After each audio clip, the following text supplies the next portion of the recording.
الصبح بدا من طلعتی یاجوج ماجوج کا خروج۔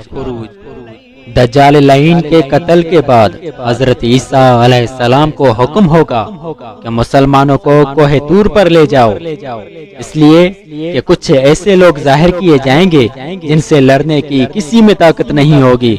چنانچہ مسلمانوں کے کوہ طور پر جانے کے بعد یاجوج ماجوج ظاہر ہوں گے۔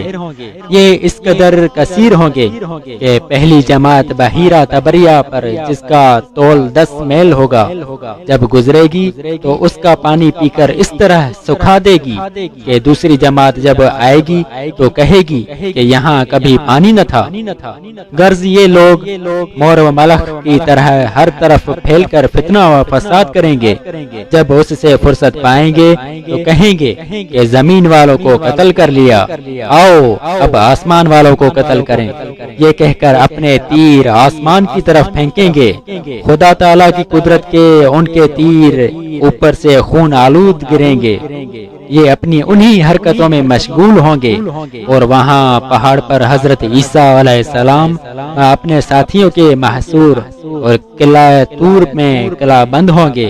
اس وقت حضرت عیسیٰ علیہ السلام اپنے ہمراہیوں کے دعا فرمائیں گے، دعا قبول ہوگی اور اللہ تعالیٰ ان کی گردنوں میں ایک قسم کا کیڑا پیدا کر دے گا کہ ایک رات میں سب ہلاک ہو جائیں گے۔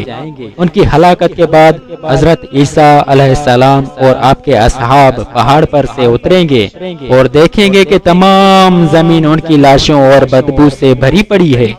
آپ اپنے ہمراہیوں کے ایک بار پھر دعا کریں گے، اللہ تعالیٰ ایک سخت آندھی اور ایک قسم کا پرندہ بھیجے گا کہ وہ ان لاشوں کو جہاں اللہ تعالیٰ چاہے گا پھینک آئیں گے اور ان کے تیر و کمان و ترکش مسلمان 7 برس تک چلائیں گے۔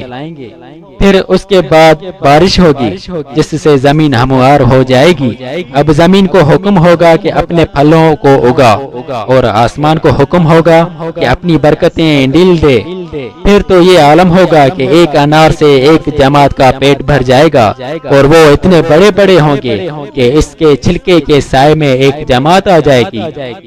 اور دودھ میں یہ برکت ہوگی کہ ایک اونٹنی کا دودھ آدمیوں کے گروہوں کو کافی ہوگا، ایک گائے کا دودھ قبیلے بھر کو اور ایک بکری کا دودھ خاندان بھر کو کفایت کرے گا۔